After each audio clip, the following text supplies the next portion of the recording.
E aí, pessoal, tudo bem? Bom, começando já com a primeira parte de resistência dos materiais, a parte introdutória, tá? Que fala de resistência dos materiais. Primeiro a gente tem que ver a base numérica que vai dar suporte para a gente entender melhor os exercícios de resistência dos materiais. Então, assim, pessoal, só reforçando, essa disciplina de resistência dos materiais serve para todos esses cargos aqui e todos aqueles que têm como base a mecânica no edital, tá bom? Então vamos começar sem demora, tá, pessoal? A primeira parte que a gente vê em resistência dos materiais é o sistema métrico. Foi um sistema que foi adotado numa conferência na década de 60 e depois reforçado no final da década de 70 pelo governo militar. Então esse sistema métrico é o sistema que vigora aqui no Brasil e a gente precisa dominar ele, né? Primeiro vamos falar das grandezas de base do Sistema Internacional de Unidades. Então, cada grandeza de base tem uma unidade medida que é representada por uma letra, né? E vocês estão observando aqui, por exemplo, na unidade de tempo, a letra correspondente é um S minúsculo. Na unidade de massa, a unidade correspondente é o kg, né? Ou conhecido como quilograma, comprimento é metro. Temperatura, pessoal, não esqueçam que é Kelvin, não é graus Celsius, tá? No Sistema Internacional de Unidade, a unidade de temperatura absoluta é o Kelvin. Quantidade de substância, que é bastante utilizada em química, é o mol. Corrente elétrica é o ampere, com A maiúsculo. E intensidade luminosa é o candela, CD. Existem outras unidades, mas as que mais aparecem aí nas provas da Petrobras são essas aí, ok? Grandezas derivadas. Bom, pessoal, grandezas derivadas são, na verdade, grandezas que são união, é o resultado da união das grandezas de base. Então, por exemplo, no caso aqui da unidade de força, que no caso é o Newton, a unidade de força ela é resultado da massa vezes a aceleração da gravidade. E isso, a junção dessas duas unidades, de massa, quilograma e metro por segundo, ao quadrado, que já é uma outra unidade derivada, vai resultar o Newton. Tá? Então, unidade derivada, ou, aliás, grandeza derivada, são todas aquelas que são resultados das grandezas de base. Olha alguns exemplos que eu deixei aqui, né? Então, exemplos de unidades derivadas. Como eu falei para vocês, o peso, ou a força, no caso seria Newton, vai ser a massa vezes a gravidade, né? A unidade da velocidade vai ser o espaço percorrido por esse objeto dividido pelo tempo, metro em segundo. Beleza, pessoal? E densidade, grama por centímetro cúbico. Bom, pessoal, um assunto que é bastante cobrado nas provas da Petrobras, Transpetro, todas as provas aí da sigla Petrobras, é a questão de conversão de unidades, porque os avaliadores das bancas, eles nunca deixam as unidades prontas para o candidato aplicar no exercício. Então, isso exige que vocês saibam essa questão de conversão, porque vocês vão conseguir chegar na resposta correta. E algumas questões também que eu já observei, as alternativas estão com unidades diferentes. Isso traz uma certa confusão na hora da prova. E aí, quem estiver dominando bastante essa questão de conversão, obviamente não vai ter problema. Então, deixa eu pegar aqui uma caneta, só para a gente entender. A unidade central é o metro, que é a unidade padrão do Sistema Internacional da Unidade, e tudo isso aqui são unidades que são submúltiplos do metro. E isso aqui são múltiplos do metro, né? Então, o que vai acontecer? Quando você pega um metro e divide em 10 partes, você vai obter o decímetro. O centímetro exatamente é a centésima parte do metro, e o milímetro vai ser a milésima parte do metro. Tá? Não sei se vocês observam aqui, mas não houve uma mudança da unidade. Tá vendo aqui, ó? Continuou tudo com metro, tá vendo, ó? Isso é exatamente para representar o valor que corresponde ao milímetro, por exemplo, que é 1 milésimo, tá, de metro. Tá? Por quê? Porque o milímetro, alguém pegou o metro e dividiu em 1000 partes. Tá? Vamos dar uma olhada no próximo slide. Nas unidades de área, que são unidades de 2 dimensões, que no caso a unidade padrão é o metro quadrado, já vai ter uma diferença significativa, porque à medida que você avança para a direita, o decímetro quadrado, centímetro quadrado e milímetro quadrado, você vai dividir por 100, por 10.000 e finalmente por 1 milhão. Ou seja, 1 milímetro quadrado, está até faltando quadrado aqui, né, pessoal? Mas 1 milímetro quadrado corresponde a 1 metro dividido, 1 metro quadrado dividido em 1 milhão de partes, tá? E aqui dividido em 10.000 partes e aqui em 100 partes, tá? Isso vai ter um impacto na conversão de unidades, tá? Por enquanto a gente não está convertendo, só estamos observando as variações de unidades aí. Então, olha a regra bem prática, pessoal, bem fácil para converter unidades de comprimento. Você vai fazer o seguinte, toda vez que você pular à direita da escala, você vai multiplicar por 10, tá vendo? Ó? Então, à medida que você sai do metro e passa para o decímetro, você vai fazer a multiplicação por 10, toda vez que você pular uma casa.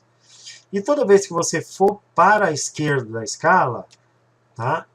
À esquerda da escala, mas você pode estar em qualquer posição aqui, tá, pessoal? Por exemplo, eu posso estar no decâmetro e querer ir para a esquerda da escala. Então, você vai obedecer essa regrinha aqui, que é divisão por 10. Tá? Olha o que vai acontecer com as unidades padrão em metro quadrado. Ao invés de dividir e multiplicar por 10, você vai dividir e multiplicar por 100. Tá? Então, isso é o que vai acontecer. Beleza?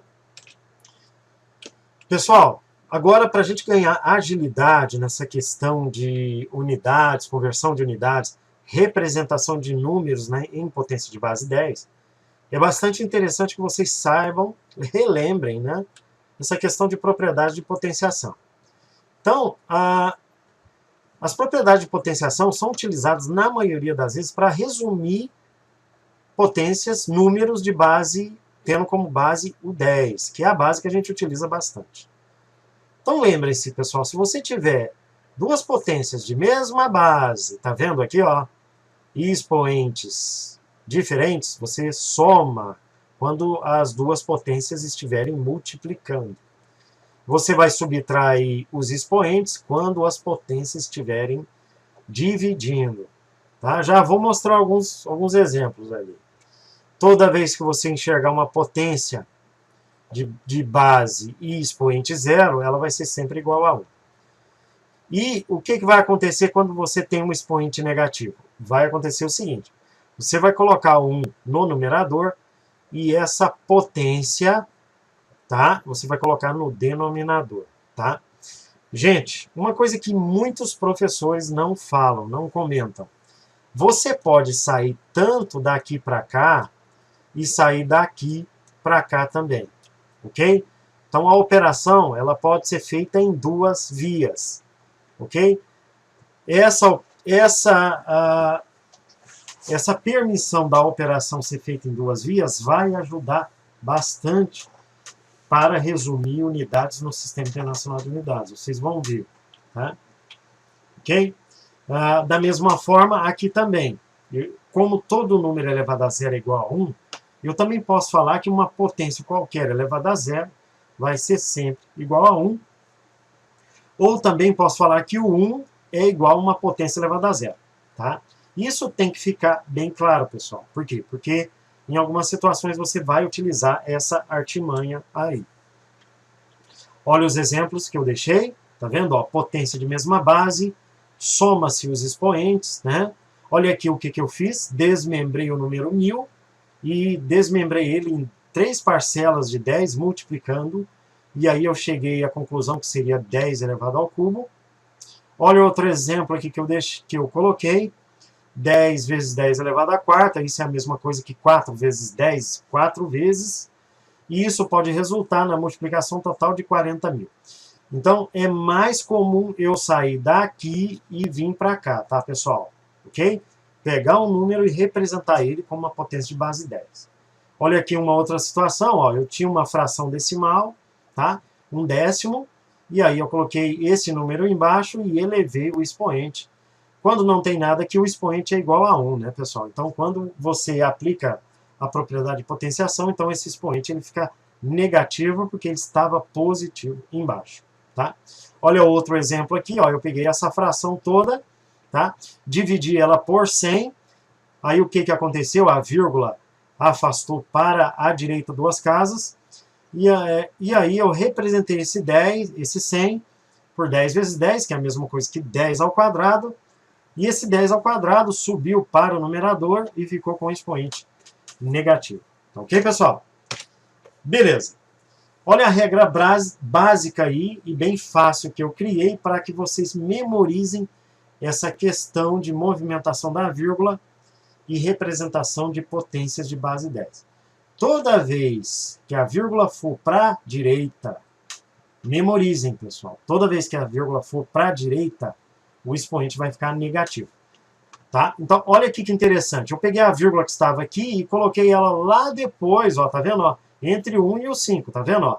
Mas para pular, para a vírgula sair daqui e chegar aqui, quantas casas, pessoal, teve que pular?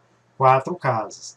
E essa quantidade de casas vai ser o número aqui do expoente, que no caso vai ser negativo porque a vírgula foi para a direita.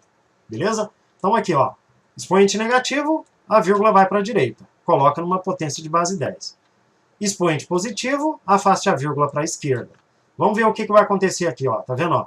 A vírgula estava aqui e foi afastada 3 casas para cá. E aí eu representei essa compensação com uma potência, tá, ao cubo de base 10. Olha o 32. Era um número sozinho. Eu afastei a vírgula para cá e ficou vezes 10 com expoente 1 positivo. E o 2, eu posso falar também que é 2 vezes 1. E esse 1, eu posso falar que é 10 elevado a 0. Beleza, pessoal? Bom, mais Sistema Internacional de Unidades. Uma das formas de resumir o Sistema Internacional de Unidades, e isso já caiu em prova da Petrobras, é o sistema MKS. No sistema MKS, você utiliza basicamente 3 unidades. O metro, o quilograma e o segundo, que é o que está sendo mostrado ali. Tá? Nas unidades derivadas, essas unidades elas recebem alguns nomes, tá? São nomes especiais, em homenagem a alguns cientistas. No caso, Newton, você pode usar essa unidade para força, Joule para energia, trabalho ou calor, e Pascal para a pressão, tá? Que vai ser uma coisa que a gente vai falar ainda. Algumas grandezas, exemplos de grandezas mecânicas no sistema MKS. Então, o metro, tá? A massa, o tempo, a força em Newton e a pressão em Pascal. Prefixos oficiais do Sistema Internacional de Unidades. Pessoal, vou deixar isso para a próxima videoaula. E aí a gente, senão a videoaula fica muito comprida e aí se torna bastante cansativo. Beleza? Então, na próxima videoaula a gente vai falar dos prefixos.